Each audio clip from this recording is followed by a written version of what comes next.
Hello hi, welcome to cook class kitchen. இன்றைக்கி நம்ம கிச்சனில் ஒரு சூப்பரான மிக்ஸ்டு வெஜ் சில்லி தான் பார்க்க போகிறோம். வாங்க எப்படி செய்கிறதுன்னு பார்க்கலாம். இதுக்கு நான் பேபிகார்ன், பன்னீர், மஷ்ரூம், பொட்டேட்டோ எடுத்திருக்கேன். உங்ககிட்ட இந்த மாதிரி ஏதாவது இந்த நாளில் எந்த வெஜிடபிள் இல்லைனாலும் இல்லை பன்னீர் இல்லைனாலும் நீங்கள் ஸ்கிப் பண்ணிக்கோங்க, ஒன்றும் தப்பு கிடையாது. ரொம்ப சிம்பிளாக செய்யக்கூடியது. வாங்க எப்படி செய்கிறதுன்னு பார்க்கலாம். ஃபஸ்ட்டு வெஜிடபிள்லாம் ரெடி பண்ணுறதுக்கு முன்னாடி நம்ம மாவை ப்ரிப்பேர் பண்ணி வச்சிடலாம். அதுக்கப்புறம் நம்ம வெஜிடபிள் கட் பண்ணிவிட்டு அப்படியே டிப் பண்ணி போடுறது தான். ஃபஸ்ட்டு மைதா மாவு 2.5 ஸ்பூன் அளவு மைதா சேர்த்துருக்கேன். அடுத்து ஒரு 1லேருந்து 1.5 ஸ்பூன் அளவு கார்ன்ஃப்ளவர் சேர்த்துக்கலாம். அடுத்து அரிசி மாவு 1 ஸ்பூன்.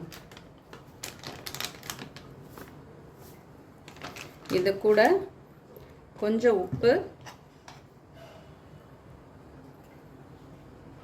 அடுத்து கொஞ்சம் தனி மிளகாய்த்தூள், கொஞ்சமாக சில்லி ஃப்ளேக்ஸ் சேர்த்துக்கலாம். இதில் இப்போது கொஞ்சமாக தண்ணி விட்டு திக்காக கரைச்சிக்கலாம்.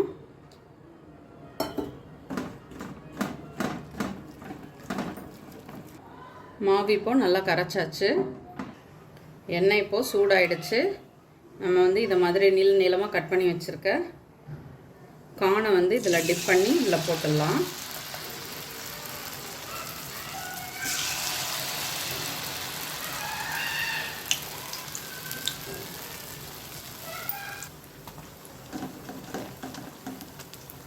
இது இப்போ நல்லா ஃப்ரை ஆகிடுச்சு. நம்ம அடுத்து மஷ்ரூம் போட்டுடலாம்.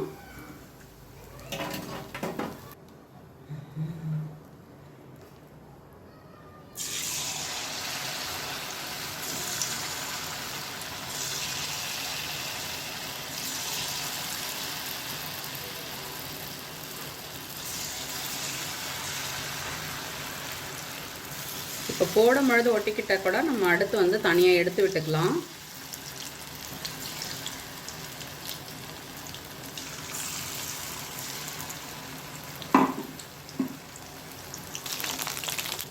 மஷ்ரூம் இப்போ நல்லா வெந்துடுச்சு. அடுத்து நம்ம உருளைக்கிழங்கு போட்டுக்கலாம். உருளைக்கிழங்கு இதை மாதிரி கட் பண்ணி எடுத்துருக்கேன்.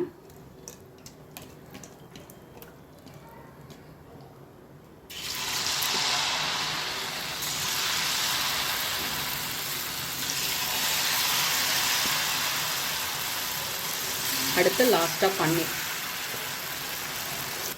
பொட்டேட்டோ இப்போ நல்லா ஃப்ரை ஆகிடுச்சு. அடுத்து பன்னீர் போட்டுடலாம்.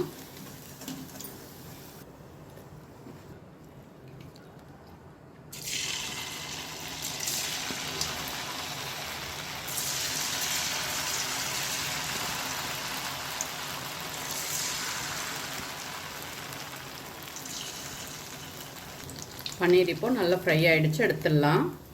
இப்படியே சாப்பிட்டாலே சூப்பராக இருக்கும். நம்ம இப்போது அடுப்பில் வானல் வச்சு 1 ஸ்பூன் அளவு எண்ணெய் சேர்த்துக்கலாம். எண்ணெய் நல்லா சூடானதும் பொடியை கட் பண்ண பூண்டு தான் இதில் சேர்க்க போகிறேன். இப்போ எண்ணெய் சூடானதுக்கப்புறம் நம்ம பூண்டு சேர்த்துக்கலாம். பூண்டு சேர்த்துட்டு அதுக்கப்புறம் நல்ல ஸ்கொயராக கட் பண்ண கேப்சிகம், வெங்காயம் ரெண்டுமே அதே மாதிரி இதே சைஸில் கட் பண்ணி வச்சுட்டு இதை நம்ம லைட்டாக இதை வதக்கிக்கலாம். ரொம்ப இது வேகிற அளவுக்கு இதை விட்டுற வேண்டாம். க்ரன்ச்சியாக இருந்தால் தான் சாப்பிட்றதுக்குமே ரொம்ப நல்லாயிருக்கும். இதை இப்போ லைட்டாக ஒரு வதக்கி விட்டுட்டு அடுத்து நான் இதில் கொஞ்சமாக சோயா சாஸ் தான் ஆட் பண்ண போகிறேன். கொஞ்சமாக சோயா சாஸ் சேர்த்துட்டு அடுத்து ரெட் சில்லி சாஸ், உங்கள்கிட்ட டொமேட்டோ சாஸோ இல்லை க்ரீன் சில்லி சாஸ் எது வேணாலும் உங்கள் காரத்துக்கு தகுந்த அளவு சேர்த்துக்கலாம். இப்போது இதை சேர்த்து நான் நல்லா மிக்ஸ் பண்ணிவிட்டு இதில் கொஞ்சமாக தண்ணி தான் விட போகிறேன். ஆக்சுவலாக இதில் கொஞ்சம் கார்ன்ஃப்ளவர் கலந்து ஊற்றலாம். நான் இதை ட்ரையாக பண்ணுறதுனால கார்ன்ஃப்ளவர் வேண்டான்னு சொல்லி விட்டுட்டேன். இப்போது இந்த காய்க்கெலாம் தகுந்த அளவு கொஞ்சமாக சால்ட் ஆட் பண்ணிவிட்டு அடுத்த சில்லி ஃப்ளேக்ஸ் தான் சேர்த்துக்கிட்டேன். அதையும் சேர்த்து இப்போ நல்லா மிக்ஸ் பண்ணிவிட்டு நம்ம பொரிச்சு வச்சுருக்க இந்த காய் எல்லாத்தையுமே அதில் சேர்த்துட்டு அப்படியே நல்லா ஹை ஃப்ளேமில் வச்சு நல்லா நம்ம அதை பரட்டி விட்டு எடுத்தோம்னா சூப்பராக நம்மளோட மிக்ஸ்டு வெஜ் சில்லி ரெடி ஆகிடுச்சு. இப்போ பாருங்கள், இதில் வேணும்னா நம்ம ஸ்ப்ரிங் ஆனியன் இருந்தால் கூட இதில் சேர்த்துக்கலாம்.